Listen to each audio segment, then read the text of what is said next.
नमस्कार, मैं हूं पूजा सिंह और आप देख रहे हैं अपना मध्य प्रदेश का एक खास बुलेटिन। चलिए बुलेटिन की शुरुआत करेंगे आज की कुछ खास बड़ी खबरों के साथ। भोपाल के ईट खेड़ी में स्थानीय स्वास्थ्य एवं समाज कल्याण विभाग द्वारा ईट खेड़ी में आयोजित निःशुल्क चिकित्सा शिविर का आयोजन किया गया। निःशुल्क चिकित्सा शिविर में मुख्यमंत्री मोहन यादव ने शिरकत की। वहीं शिविर में बड़ी संख्या में ग्रामीणों ने भाग लिया। शिविर में अनुभवी चिकित्सकों और स्वास्थ्य कर्मियों की टीम ने विभिन्न स्वास्थ्य जाँच और परामर्श की सुविधा प्रदान की। तो वहीं शिविर में ग्रामीणों को सामान्य स्वास्थ्य परीक्षण, ब्लड प्रेशर, शुगर लेवल जांच, नेत्र जांच और बच्चों और महिलाओं के स्वास्थ्य संबंधी परामर्श दिया गया। इसके अतिरिक्त आयुर्वेदिक एवं प्राकृतिक चिकित्सा से संबंधित सुझाव भी उपलब्ध कराए गए। आप भी भाग्यशाली हो, अद्भुत व्यक्तित्व है। कई प्रकार से अच्छे काम करने के संकल्प आप करते हैं और लगातार जनता के बीच जुड़े रहते हैं। जोरदार अभिनंदन और एक बार उनको जन्म दिवस की शुभकामना। हमारे इस मंच पर विराजमान अभी हेलीकॉप्टर की सेवा की ने बाबा महाकाल का क्या भाग्य रहता। तीरथ दास जी, मीना, जोरदार अभिनंदन। ग्रामीण जिले का सम्मान हुआ। आप भी गए थे ना माननीय विधायक जी। आने वाले समय में अब बताओ कितना समय बदल रहा है। बड़ा हेलीकॉप्टर, छोटा हवाई जहाज, बाकी चीजें, सब प्रकार की व्यवस्था में बदलाव आ रहा है। तो हमारे तीरथ जी मीणा जोरदार तरीके से होके आए। मैं आपका स्वागत करता हूँ। श्रीमती राम कुंवर गुजर जी, जिला पंचायत के अध्यक्ष, सभी मंडल अध्यक्ष और इस अवसर पर पीपुल्स ग्रुप के हमारे बीच डायरेक्टर भी बैठे। जोरदार अभिनंदन। आपका भी स्वागत, अभिनंदन है। जिस प्रकार से आज ये रचना बनी है, जन्मदिन तो सब मनाते हैं, लेकिन जन्मदिन के समय सेवा के संकल्प भी होना चाहिए।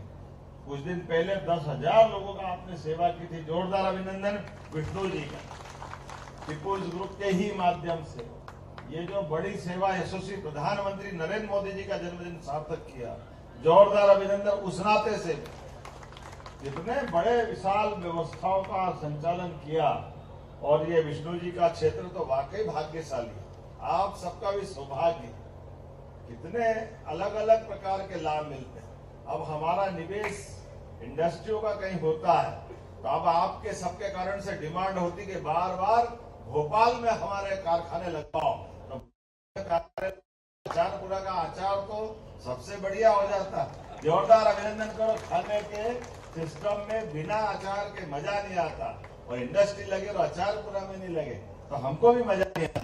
ये तो क्षेत्र बदलते दौर में कहां से कहां पहुंच गया। ये स्वयंवर मैरिज गार्डन के जो मालिक है उनका भी अभिनंदन करता हूं, पुराने अध्यक्ष जी का भी अभिनंदन करता हूं और आप सबको बधाई देता हूं। 2-3 चीजों की जानकारी के साथ हमारे बीच विष्णु जी की क्षमता, योग्यता, ये सदैव मुझे पसंद है। कुछ कारण से कोई बात नहीं, समय आएगा। जोरदार अभिनंदन करो। समय आता है, जल्दी आएगा। आने वाले समय में आज हम जन्मदिन दे रहे हैं। मेरी अपनी ओर से जन्म दिवस की भी शुभकामना। बाबा महाकाल आप पे बहुत कृपा करे। हम सब कार्यकर्ता भाव से काम करने वाले लोग हैं और ये पार्टी जनता से जुड़ी लोगों को लेके चलने वाली पार्टी। कहां से कहां उठा देते। मैं भी आपका जैसे ही कार्यकर्ता था, किसी अपने छोटे से स्थान पर, और हम में से सबका ये पार्टी का गौरव भी कि हम कोई अपने परिवार में विधायक नहीं, कोई सांसद नहीं, कोई मंत्री नहीं, मेरे परिवार में भी नहीं, लेकिन पार्टी पहले प्राधिकरण अध्यक्ष, टूरिज्म अध्यक्ष, शिक्षा मंत्री, विधायक और आज आपके बीच मुख्यमंत्री का जवाबदारी देती है। केवल हमारी पार्टी कर सकती। ये सौभाग्य की बात भी है कि हम भारतीय जनता पार्टी के कार्यकर्ता हैं। 1, 2, 3 लगातार चारों तरफ का वातावरण। हमारे बीच के जो व्यक्ति ऊपर जाते हैं, माननीय मोदी जी देखो, 140 करोड़ के देश के अंदर गरीब से गरीब आदमी की कठिनाई क्या है। माता बहनों के लिए इज्जत घर। आप हम गांव के अंदर हमको मालूम है कितनी कठिनाई होती माता बहनों के लिए। मकान देने की बात भी कल्पना कोई कर सकता है क्या? या तो राम राज्य के जमाने में होता है या अपने भाजपा के राज में होता है कि गरीब आदमी को घर का पक्का मकान, उसके लिए अपने खुद के मकान के लिए पैसा दे दे, गैस का कनेक्शन दे दे, बच्चे पढ़ने जाए, स्कूल जाए। पुराना जमाना याद करो, अपने से कई सारे लोग टाट पट्टी लेके घर से आते थे। टाट पट्टी नहीं, टाट का बोरे लेके जाते थे। क्या करें, बैठ के पढ़ना है तो पढ़े, तो पानी आ गया तो सिर पे लगा लो और अपना काम चला लो। ऐसे ही चलता था। कौन कौन लोगों ने कहा हाथ खड़े करो जरा, देखो कई सारे लोग हैं, सरकारी स्कूल से पढ़ना ये अपनी सबकी थी। और आज सांदीपनि विद्यालय क्या बन रहा है, प्राइवेट से लोग एडमिशन निकाल के सांदीपनि में दिला रहे हैं। ये आज का समय है, जोरदार अभिनंदन करो बदले हुए दौर के लिए। बच्चे 4 किलोमीटर ज्यादा स्कूल हो तो साइकिल मिलेगी, साइकिल बच्चे को स्कूल की तरफ से मिले, अरे कपड़े मिले, गणवेश मिले, किताब फ्री मिले। ये बड़ा केवल हमारी भारतीय जनता पार्टी का ही भाव हो सकता है। और किसान सम्मान निधि किसानों के लिए किन किन को मिलती है, हाथ खड़े करना, ये बताओ। ये किसान लाडली बहना कौन कौन है, देखो ये कैसा आशीर्वाद है। जोरदार अपने लिए भी ताली बजाओ, ये हमारे किसानों के साथ बहनों के लिए भी। और बहनों चिंता मत करो, अभी आने वाले समय में कई सारी हमारी बहनें यहाँ काम करती कारखाने, इनके लिए भी 5,000 रुपये महीना केवल आप अपनी जिस योजना के अंतर्गत रोजगार परक इंडस्ट्री, रेडीमेड गारमेंट्स लगा करके इस प्रकार की इंडस्ट्रियां जो बहनों को, महिलाओं को, भाइयों को रोजगार देती है, उनको हमने कहा कि हाँ हम रोजगार दिलाने वाले लोग। अरे गरीब आदमी के घर में चूल्हा कैसे जलता है, उसकी कठिनाई क्या होती, वही तो समझता है। अब ये कांग्रेस के जमाने में तो सोचते नहीं थे, कोई बात नहीं, इसलिए घर बैठे और घर बैठे भी रहेंगे जिस हालत में वो ऐसे ही चलता रहे, क्योंकि उनका कभी इस तरह का काम होता नहीं, केवल वोट लो और भूल जाओ। लेकिन आज बदलते दौर में पूरा देश बदल रहा है। लेकिन आज तो इतना बड़ा शिविर लगा है पीपुल्स ग्रुप की तरफ से, सारे लोग बीमारी की इस कठिनाई दौर में आप बाकायदा जांच कराइए। और कोई का हार्ट का ऑपरेशन कराना, बड़े से बड़ा ऑपरेशन होगा, सरकार पैसे देगी, अपने सारे लोगों का अच्छा करने की व्यवस्था हमारी सरकार के माध्यम से सभी प्रकार की व्यवस्थाओं में जहां जहां जरूरत लगेगी। और ये तो हमारे लिए सौभाग्य की बात है, विष्णु जी का जन्मदिन है, तो विष्णु जी आपको पुनः बधाई। भगवान करे आप दिन दूनी रात चौथ प्रगति करें, अपने लोगों की सेवा करें। मेरी अपनी ओर से थोड़ा एक बार जोरदार माननीय प्रभारी मंत्री के लिए भी ताली बजाओ, इनके ने मुझे दे दिया क्योंकि मुझे जल्दी जाना है, कुछ लोग बैठे हुए हैं, हमारी एक मीटिंग आवश्यक है। तो आपने प्रभारी मंत्री जी ने कहा कि कोई बात नहीं, हमारी सबकी तरफ से शुभकामना आप दे देना। और ये जो सेवा के काम है ये तो दिन भर चलेंगे, दिन भर ही चलने वाले ना, तो जो आए आराम से उनकी सेवा कराना। और ये सारी व्यवस्थाओं के बलबूते पर आगे तक भी जो जो जांच होगी, जिसको जो जरूरत होगी, अपनी तरफ से भी पूरी मदद रहेगी। एक बार फिर आप सबको एक निमंत्रण दे रहा हूं, कल विक्रमादित्य का अद्भुत नाटक हुआ है, आप में से कौन कौन गया था देखने, कम गए, आज जरूर देख के आना। कभी आपने ऐसा नाटक देखा है क्या कि युद्ध हो रहा है और युद्ध में घोड़े आकर आपस में तलवारें चल रही, और घोड़े पे बैठे बैठे युवा राजकुमार मंच के ऊपर आ जाए। अपने घोड़े तो बहुत देखे, सड़क पे दौड़ते देखे, लेकिन घोड़ा चलते हुए मंच पे आ जाए, ये नई बात है कि नहीं? ऐसी एक नहीं कई सारी बात है। विक्रमादित्य का नाम किस किस ने सुना, बताओ हाथ खड़े, बताओ आप सबने सुना। तो वो विक्रमादित्य के जीवन की, विक्रमादित्य और बेताल, सिंहासन बत्तीसी, विक्रमादित्य और वीरता, विक्रमादित्य और दानशीलता, एक व्यक्ति में कितने प्रकार के गुण हो सकते हैं। और विक्रमादित्य और न्याय, न्याय में भी ऐसा कहा जाता है कि विक्रमादित्य के शासन काल में आखिरी में शकों ने जिनने आक्रमण करा था, उनकी शकों की बहन से विक्रमादित्य की शादी हुई। और शादी होने के बाद विक्रमादित्य जब सिंहासन पे बैठे और उनके अब शादी हो गई, तो जो शक के राजकुमार थे वो तो साले हुए कि नहीं हुए उनके? भाई अगर बहन से शादी हो गई तो भाई क्या हुए, साले ही हुए ना। और विक्रमादित्य के सामने उनके युद्ध अपराध के कारण से उनको पेश किया गया, तो उनकी पत्नी ने कहा कि ये, जब उनके बारे में न्याय की बात है तो उनका अपराध बताया गया कि इनके कारण से कई सारे लोगों के, निरपराध लोगों की हत्याएं हुई। और विक्रमादित्य खड़े हुए न्याय करने के लिए, तो उनकी पत्नी आई कि ये इनको क्षमा कर दो, ये मेरे भाई है। अब विक्रमादित्य और अपना शासन का, न्याय का तरीका इतना अच्छा है, विक्रमादित्य ने कहा कि ये बात सही कि तुम्हारे भाई है, ये भी बात सही है कि ये मेरे तुम्हारे कारण से रिश्तेदार लगते, लेकिन ये विक्रमादित्य और ये भारत की परंपरा है कि हमारे लिए देश पहले होता है, इसलिए सभी सालों को हाथी के पैरों के तले कुचल के मारने की। उन्होंने कहा इनको न्याय में विलंब करना ये भी न्याय के साथ अन्याय है। इसलिए हमारी ये विक्रमादित्य की गौरवशाली परंपरा, जो आदमी तो आदमी भूत भी पकड़ रहा है जनता की बेहतरी के लिए, कितनी उदार परंपरा विक्रमादित्य की, कितनी सारी बातें सीख सकते हैं। आप अपनी आंखों के सामने वो सारा चीज देखोगे जिसके बारे में हम किताब में पढ़ते थे या पुराने समय सुनते थे। मैं आज के इस अवसर पर आप सबको निमंत्रण देते हुए कि विक्रमादित्य महानाट्य लाल परेड ग्राउंड पे निःशुल्क हो रहा है, आप आराम से धूमधाम से देखो। और हाँ, ये विष्णु भगवान कुछ मांगे और जन्मदिन है तो देने का सवाल ये तो देना ही पड़ेगा। यहाँ उप स्वास्थ्य केंद्र है अभी, है ना, आपने कहा प्राइमरी हेल्थ सेंटर खोलना चाहिए, तो मैं बनाने की घोषणा करता, आप मांगो, दिल को देने वाले, कोई तकलीफ नहीं। अपने लोगों के लिए देने में क्या परेशानी, जब इतनी बड़ी आबादी हो गई, सारी व्यवस्था है, तो ऐसे में प्राइमरी हेल्थ सेंटर तो होना ही चाहिए। तो मैं आज यहाँ भोपाल में आपके आग्रह पर इसको देने की ईंट खेड़ी के लिए घोषणा करता हूँ। बहुत बहुत धन्यवाद। भारत माता की जय। तो वहीं राज्य ऊर्जा विभाग ने नई समाधान योजना 2025-26 का औपचारिक शुभारंभ किया। कार्यक्रम में मुख्यमंत्री मोहन यादव ने शिरकत की। इस योजना का उद्देश्य ऊर्जा क्षेत्र में सुधार लाना, बिजली आपूर्ति सुगम बनाना और उपभोक्ताओं को बेहतर सेवाएं प्रदान करना है। वहीं ऊर्जा विभाग के वरिष्ठ अधिकारियों ने बताया कि योजना के तहत बिजली कनेक्शन विलंब प्रणाली, वन मीटरिंग और शिकायत निवारण के क्षेत्र में व्यापक सुधार भी किए जाएंगे। साथ ही योजना में ऊर्जा की बचत और नवीनीकरणीय ऊर्जा स्रोतों के उपयोग को बढ़ावा देने पर भी जोर दिया गया है। दुनिया के अंदर 200 से ज्यादा देश है, लेकिन एकमात्र देश भारत है जो अपनी माता बहनों से देश को, हमारे नवग्रह में पृथ्वी माता को मातृ सत्ता से जोड़ते हैं। यह हमारा सौभाग्य है और इसीलिए प्रधानमंत्री नरेंद्र मोदी जी के लिए भी जोरदार अभिनंदन करो। हमारे यशस्वी प्रधानमंत्री के लिए धीरे धीरे करके माता बहनों के लिए कितना काम कर रहे हैं।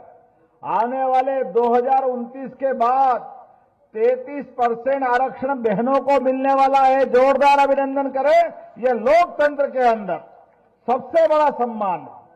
हमारी अनुसूचित जनजाति वर्ग से आने वाली महामहिम राष्ट्रपति जी के लिए भी पहली बार उड़ीसा की हमारी बहन, मैं इसलिए बात कह रहा हूं कि ये धरती कर्पूरी ठाकुर जी की भी धरती है।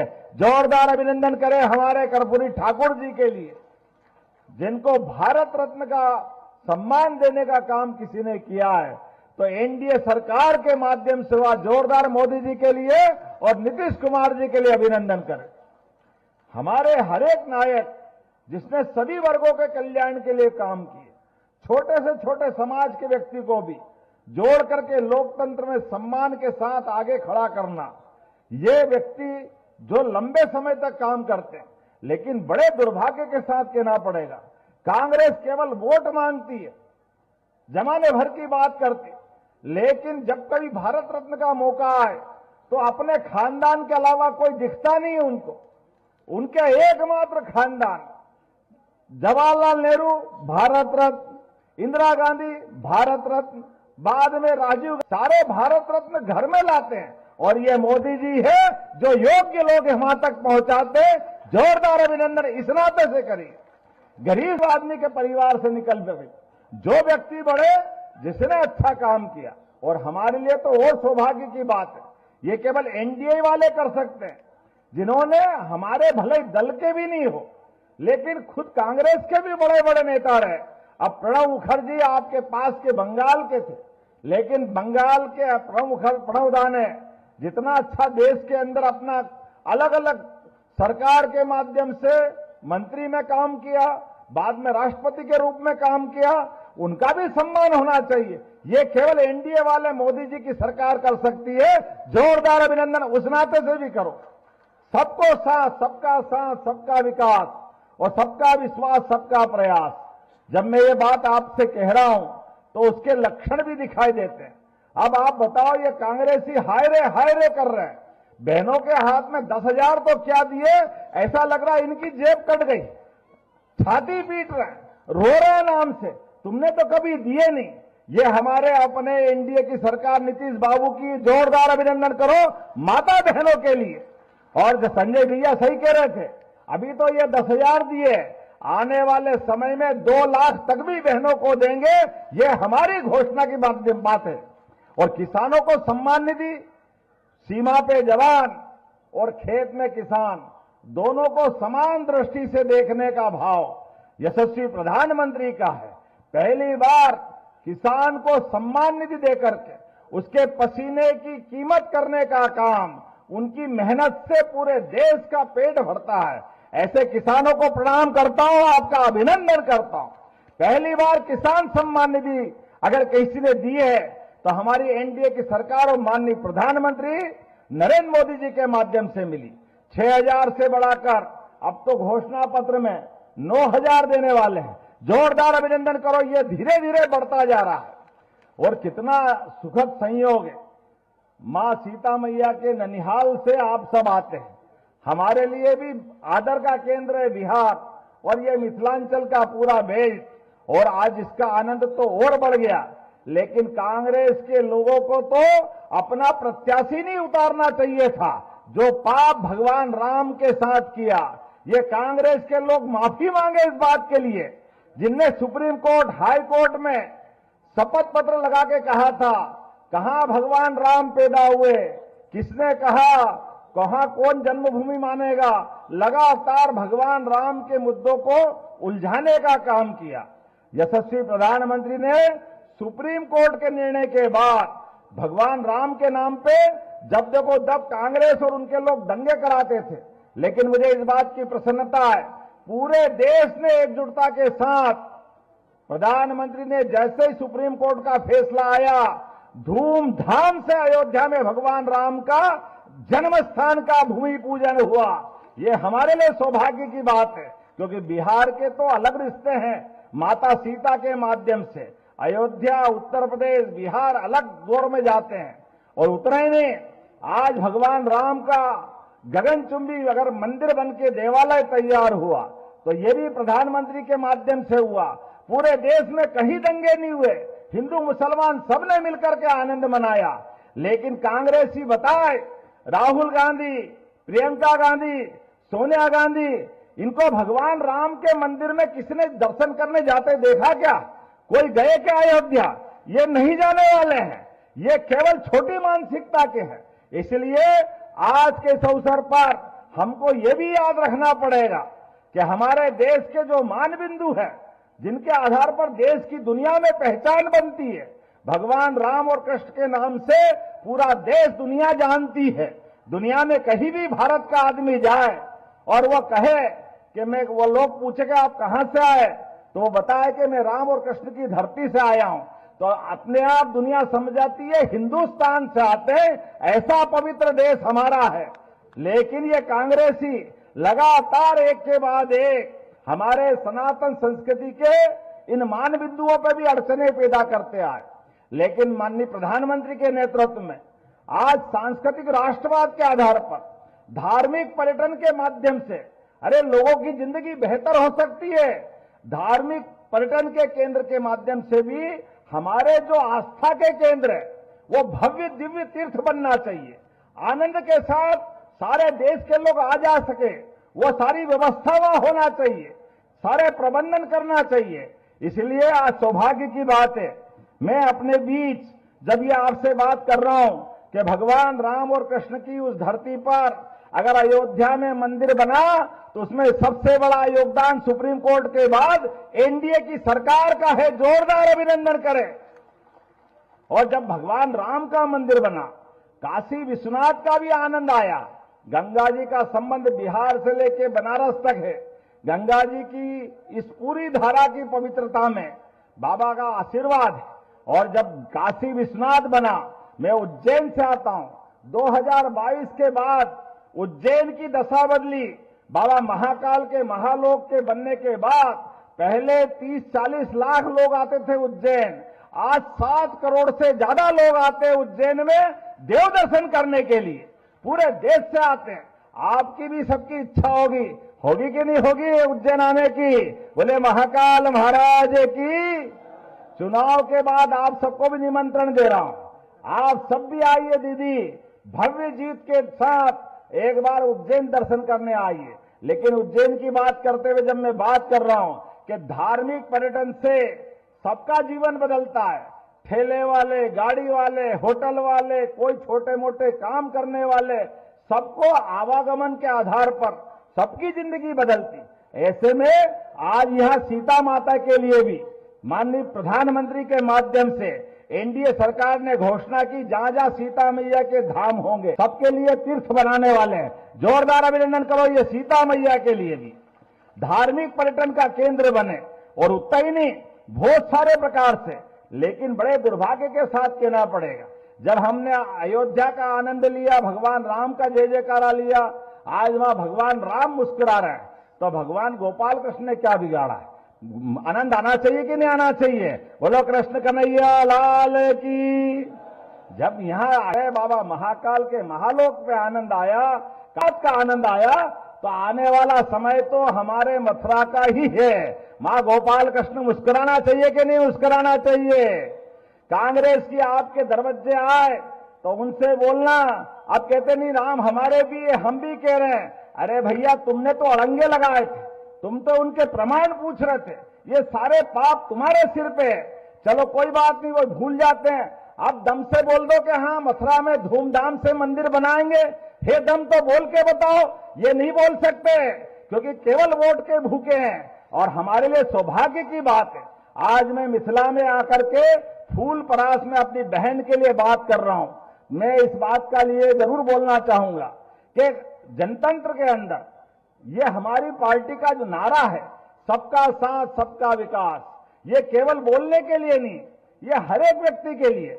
अरे हमारी पार्टी एकमात्र ऐसी पार्टी है जो किसी भी कार्यकर्ता को, किसी को मंत्री, विधायक, सांसद, जाति समाज नहीं देखती। मुझे इस बात की प्रसन्नता है कि मैं आपके यदुवंश से आता हूं और यदुवंश से आने के बाद भी पार्टी विधायक बनाती है, मंत्री बनाती है। ये हमारा सौभाग्य है। ये पार्टी हमारी सबको साथ लेके चलने वाली पार्टी। इसीलिए मंत्री और मुख्यमंत्री का तो सोच ही नहीं सकते। दूसरी पार्टी करके बताए, वो केवल एक परिवार से बाहर नहीं आती। और हमारी जैसी पार्टी सबको मौका देती। परमात्मा की दया से जब मैं आज आपके बीच में बात करने आया हूं, तो ये लोकतंत्र में होना चाहिए कि नहीं होना चाहिए? हर एक व्यक्ति को आगे बढ़ने का मौका, चाहे वो किसी जाति समाज का हो, ये मौका मिलना चाहिए कि नहीं मिलना चाहिए?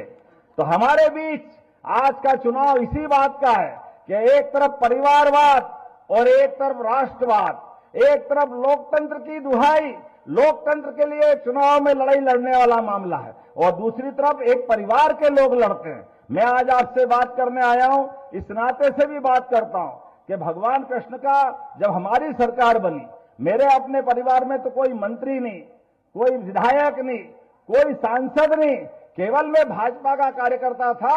और पार्टी ने सभी काम के साथ साथ इतने बड़े राज्य का मुख्यमंत्री बना करके, ये जो परमात्मा की दया से पार्टी का विचार, हमारा तो यहां एनडीए का बहुत अच्छा क्या तीर छाप है, और हमारी पार्टी का है फूल छाप, कमल का फूल। और ये आपका फूल परास है, तो डबल रिश्ता बनता है।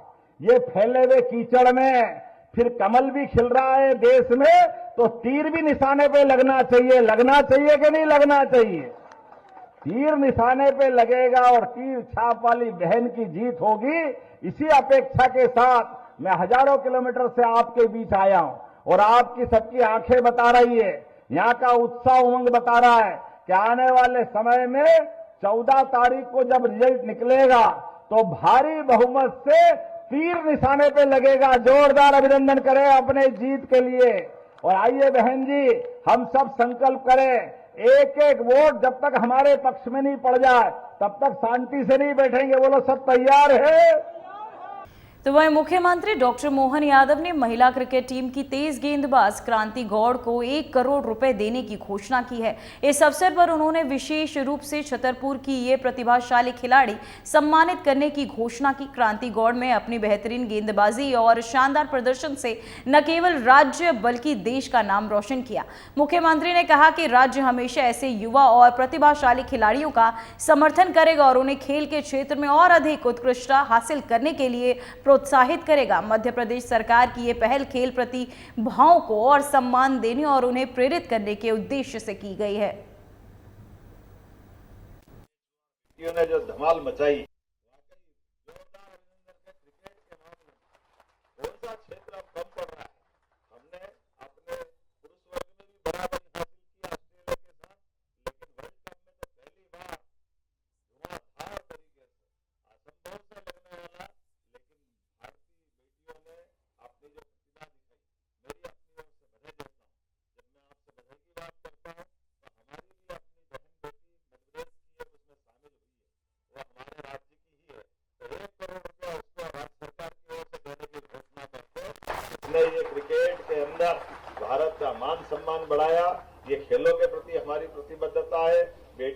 आगे बढ़ते देखने का आनंद का समय है।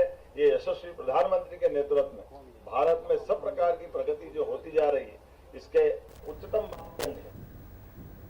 तो वहीं मुख्यमंत्री मोहन यादव ने भोपाल में ऊर्जा विभाग की नई समाधान योजना 2025-26 का शुभारंभ किया। उन्होंने ट्वीट कर कहा कि सबके लिए रोशनी और सबके लिए प्रगति के भाव से मध्य प्रदेश आगे बढ़ रहा है। इस योजना के तहत राज्य के लाखों बिजली उपभोक्ताओं को लाभ मिलेगा और उनके बिल पर लगने वाला सरचार्ज माफ किया जाएगा। वहीं ऊर्जा विभाग के वरिष्ठ अधिकारियों ने बताया कि योजना में बिजली कनेक्शन, बिलिंग प्रणाली, मीटरिंग और शिकायत निवारण के क्षेत्र में सुधार किया जाएगा। साथ ही ऊर्जा की बचत और नवीनीकरण ऊर्जा स्रोतों के उपयोग को बढ़ावा देने पर विशेष ध्यान दिया गया है।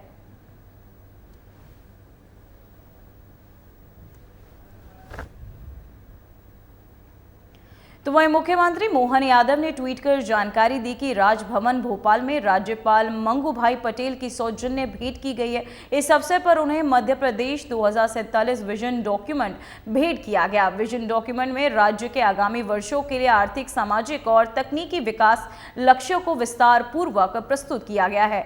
इनमें नवाचार, निवेश योजनाओं और दीर्घकालीन विकास रणनीतियों को भी शामिल किया गया है, जिससे मध्य प्रदेश का भविष्य उज्जवल और सतत विकास की दिशा में बढ़ सके।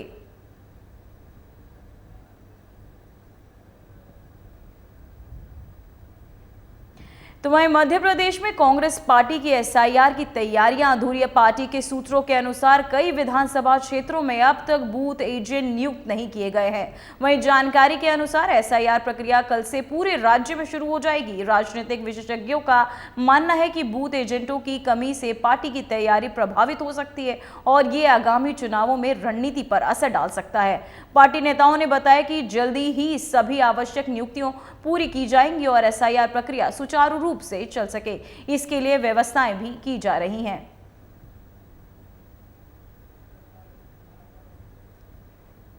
फिलहाल खबरों में इतना ही। मुझे दीजिए इजाजत। नमस्कार।